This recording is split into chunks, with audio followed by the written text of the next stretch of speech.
Drama cinema ಸಂದರ್ಭದಲ್ಲಿ ನೋಡಿದಂಥ ಯಶ್‌ಗೂ, toxic ಸಿನಿಮಾದ ಯಶ್‌ಗೂ ನಿಮ್ಗೆ ಏನು ಅನ್ನಿಸ್ತು? ನೀವೇನಾದರೂ ಅವತ್ತು ಈ ರೀತಿಯಾದಂಥ ಒಂದು ಸಿನಿಮಾಗೆ ಯಶ್ ಕನಸು ಕಂಡು ಕತೆ ಬರೀತಾರೆ ಅನ್ನುವಂಥದ್ದು ನಿಮ್ಗೆ ಎಲ್ಲಾದ್ರೂ ಸುಳಿವು ಸಿಕ್ಕಿತಾ? ನಾನು ಡ್ರಾಮಾ ಮುಂಚೆ ಜಾನು ಅಂತ ಒಂದು ಸಿನಿಮಾ ಬಂದಿತ್ತು. ಅವಾಗ ನನ್ನ ಸರ್ಕಲ್ನವ್ರದ್ದೇ 4 ಸಿನಿಮಾ ನಡೀತು. 5 ಸಿನಿಮಾ ಯಶ್ ಜೊತೆಗೆ. ಆ 4-5ಕ್ಕೂ ಜಯಣ್ಣ ನಿರ್ಮಾಪಕ. ಅದರಲ್ಲಿ ಜಾನು ಸಿನಿಮಾಗೆ ಒಂದು ಸಾಲು ಬರೆದಿದ್ದೆ.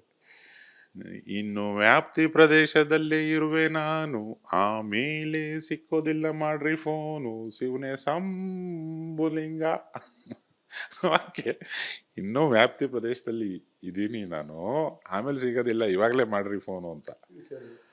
ಅವಾಗ ಹಂಗೆ ಬರ್ದಾಗ ಅನ್ಸ್ಬಿಟ್ಟಿತ್ತು, ಇದು ಸಾಧಾರಣದ ಹಠ ಇಲ್ಲ. ಆಮೇಲೆ ಡ್ರಾಮಾ ಟೈಮು, ಅದ್ರ ನಂತರದ ಟೈಮಲ್ಲೂ ಕೂಡ ಆ ಹಠ ಡಬಲ್ ಆಗ್ತಾನೆ ಹೋಯ್ತು. ಈಗ ಅವತ್ತಿನ ರಾಕಿಂಗ್ ಸ್ಟಾರ್ ಯಶ್ಗೂ ಇವತ್ತಿನ ಯಶ್ಗೂ ಏನು ವ್ಯತ್ಯಾಸ ಅಂತ ಕೇಳಿದ್ರೆ ಒಂದು ಮೇಜರ್ ವ್ಯತ್ಯಾಸ. ಅವಾಗ ಹಠ ಮತ್ತು ಏನೋ ಒಂದು ಕಿಸ್ತು ಕಟ್ಟೆ ಹಾಕ್ತೀನಿ ಅನ್ನೋ ಒಂದು ಧೈರ್ಯ, ಹಸುವು 100ಕ್ಕೆ 100 ಇತ್ತು. ಈಗ 100ಕ್ಕೆ 1000 ಆಗಿ ಕೂತಿದ್ದು. ಈಗ ಟಾಕ್ಸಿಕ್ ಬಂದರೆ ಆಯ್ತು, ನನ್ನ ಕೆಲಸ ನಾನು ಮಾಡ್ಬಿಟ್ಟೆ ಎಲ್ಲ ಮತ್ತೊಂದಕ್ಕೆ ಹೋಗ್ತಿರುತ್ತೆ ತಲೆ. ಅವನು ಅಚೀವರ್, ಅವನು ಸುಮ್ಮನೆ ಕೂತ್ಕೊಂಡ್ಬಿಟ್ಟ, ನಾನು ಇದನ್ನೇನೋ ಮಾಡಿದೆ ಹಿಂಗಾಯ್ತು ಅಂದರೆ ಅದು ಹಂಗಲ್ಲ. ಅದು ಇನ್ನೊಂದು ಕಾಣಬೇಕು, ಅದು ಸೋಲು ಗೆಲುವು ಅದು ಇಡೀ ಬಾಳಲ್ಲಿ ಅದ್ರದ್ದು ಏನೋ ಒಂದು ಡಿಸೈನ್ ಇದೆ.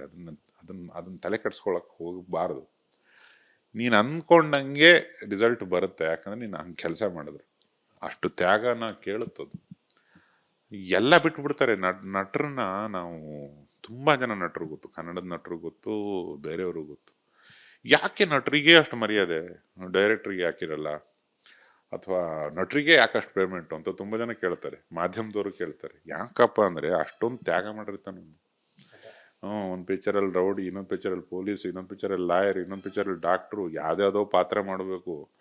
ಒಂದೇ ಒಂದು ಸಣ್ಣ ಒಂದು ಚಮಚ ಏನಾರ ಗಂಜಿ ತಿನ್ಬೇಕಂದ್ರೆ ಯೋಚನೆ ಮಾಡಬೇಕು, ನನ್ನ ದೇಹ ಏನಾಗ್ತದೆ.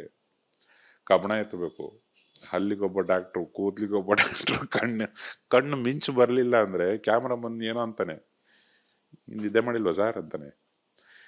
ಎಲ್ಲ ಯಾರಿಗೋಸ್ಕರ? ಜನ ನೋಡೋರಿಗೋ. ಎಷ್ಟು ತ್ಯಾಗ ಮಾಡಬೇಕು ನೀನು ಮೈಂಡು.